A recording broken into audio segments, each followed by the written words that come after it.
आप देख रहे हैं Indian horror TV Ashok Kumar के साथ।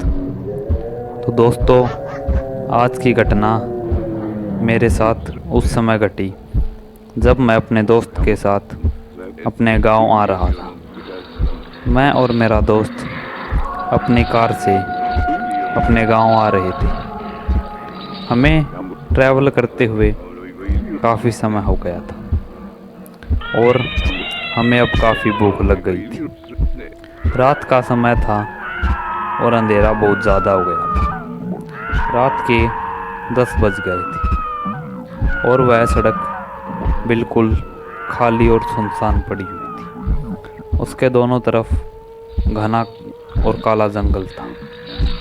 मैं लगातार ड्राइव कर रहा था और मेरा दोस्त सुनील मेरे पास बैठा हुआ था। सुनील ने मुझसे कहा कि यार कभी काफ़ी भूख लगी है यार, कोई ढाबा हो या होटल इधर उधर तो जल्दी चल। मैंने सुनील की बात सुनी और कहा यार भूख तो मुझे भी बहुत लगी है, तू सब्र रख थोड़ा, बार बार ढाबे की बात मत कर। ऐसा कहकर मैं ड्राइव करने लगा। हम 1-1.5 किलोमीटर आगे आ गए थे, परंतु वह सुनसान रोड अभी भी ख़त्म नहीं हुआ था। तभी हमें साइड से कुछ रोशनी चमकते हुए दिखाई दी। मैंने कार वहीं पर रोकी और नीचे उतरकर देखने लगा कि दूर किसी बल्ब के जलने की रोशनी दिखाई दे रही थी। मैंने सुनील से कहा कि चल यार देख कर आते हैं, क्या पता कोई घर या होटल हो। ऐसा कहकर हम कार से दूर उस रोशनी की तरफ जाने लगे। हम 10 मिनट में ही उसके पास पहुंच गए थे। वह एक ढाबा था जो कि इतने घने और काले जंगल में भी वहाँ बहुत चहल पहल थी। तकरीबन 20 से 25 लोग वहाँ पर खाना खा रहे थे। मैं और मेरा दोस्त उस ढाबे के पास गए और हमने वहाँ से खाना ऑर्डर किया और हम दोनों वहीं पर रखी खाट पर बैठ गए। हम दोनों ने आधे घंटे में अपना खाना ख़त्म किया और वापस उस होटल या ढाबे की तरफ, काउंटर की तरफ जाने लगे। वहाँ पर एक 50 से 55 साल का आदमी खड़ा हुआ था। मैंने उससे कहा कि भैया कितने पैसे हो गए। उसने कहा कि 500 रुपये हो गए। मैंने अपनी जेब से 500 का नोट निकाला और उस ढाबे वाले को देने लगा। तभी मेरे दोस्त सुनील ने कहा यार एक सिगरेट भी ले ले।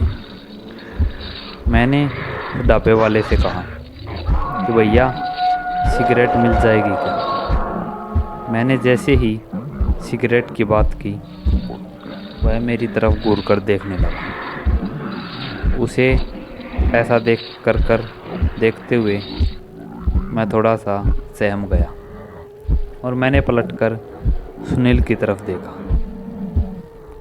परंतु जैसे ही मैंने वापस उस आदमी की तरफ देखा तो अब वहाँ पर कोई भी नहीं था। वह ढाबा बिल्कुल सुनसान हो गया था। हम दोनों ने आसपास नज़र दौड़ाई, परंतु अब जो आदमी खाना खा रहे थे उनमें से एक भी वहाँ पर नहीं था और उसकी लाइट बंद चालू हो रही थी। मैं और सुनील काफ़ी डर गए थे और हम दोनों वहाँ से भागने लगे कि तभी किसी ने मेरा हाथ पकड़ लिया। मैंने मुड़कर देखा तो वही ढाबे वाला जिसने मेरा हाथ पकड़ा हुआ था। उसका चेहरा बहुत भयानक था और वह बुरी तरह से जला हुआ था। मैं सुनील से पुकारने लगा कि यार मुझे बचा जल्दी से। सुनील मेरे पास आया और मुझे उसकी पकड़ से छुड़वाने लगा कि तभी वह सभी लोग आ गए जो वहाँ पर खाना खा रहे थे। उन सभी की हालत भी बहुत ख़राब थी कि अचानक उस ढाबे के आसपास का सारा जंगल जल गया और अब वह ढाबा बिल्कुल ही वीराना हो गया था। वे लोग लगातार मेरी और सुनील की तरफ बढ़ते जा रहे थे। हमने जैसे तैसे कर अपना हाथ उस ढाबे वाले से छुड़वाया और अपनी पूरी जान लगाकर वहाँ से भागने लगे। हम भागते भागते काफ़ी आगे आ गए थे और हम अपनी कार के पास पहुँचने ही वाले थे कि तभी वह ढाबे वाला और वह आदमी अचानक से हमारे सामने आकर खड़े हो गए। उन सभी को देखकर हम दोनों की हवा टाइट हो गई थी। हम दोनों वापस जंगल की तरफ भागने लगे कि तभी वे सभी वहाँ पर फिर से आ गए। अब हमारी हालत बहुत ख़राब हो गई थी कि तभी उस ढाबे वाले ने फिर से सुनील का हाथ पकड़ने की कोशिश की, परंतु जैसे ही उसने सुनील का हाथ पकड़ा उसे एक झटका लगा और वह पीछे की तरफ गिर गया। उसी बात का फ़ायदा उठाकर मैं और सुनील बड़ी तेज़ी से अपनी कार की तरफ वापस भाग गए। हम दोनों अपनी कार की तरफ आए और झट से कार में बैठकर कार स्टार्ट कर वहाँ से निकल गए। तकरीबन आधे घंटे बाद हम मेन रोड पर पहुँच गए और हमने एक चाय की दुकान पर रुककर वहाँ पर चाय पी। हम दोनों की हालत बहुत ख़राब हो गई थी। हम दोनों को ऐसे हाफता और पसीने से तरबतर देखकर उस चाय वाले ने हमसे पूछा कि भैया क्या हो गया। मैंने उसे अपने और सुनील के साथ घटी सारी घटना बताई। तभी उस चाय वाले ने हमें बताया कि कुछ साल पहले यहाँ पर एक आदमी के बीड़ी या सिगरेट पीने की वजह से आग लग गई थी।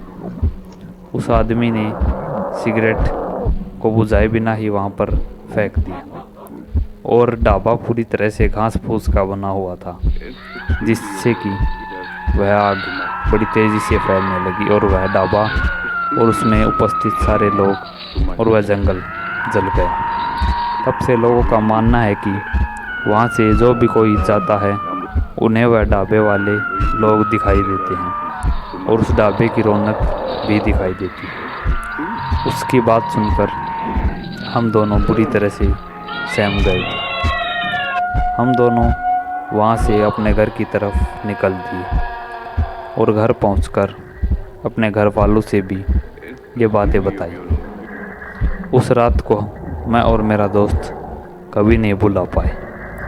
तकरीबन 2 से 3 साल हो गए थे, परंतु जैसे ही हम उस घटना को याद करते थे तो हमारी रूह अंदर तक कांप जाती थी। तो दोस्तों, आज की कहानी में बस इतना ही। वीडियो अच्छी लगी हो तो लाइक, कमेंट और शेयर कीजिए और चैनल पर नए हैं तो चैनल को सब्सक्राइब कीजिए। जल्द ही मिलते हैं एक और डरावनी कहानी के साथ। तब तक के लिए देखते रहिए इंडियन हॉरर टीवी।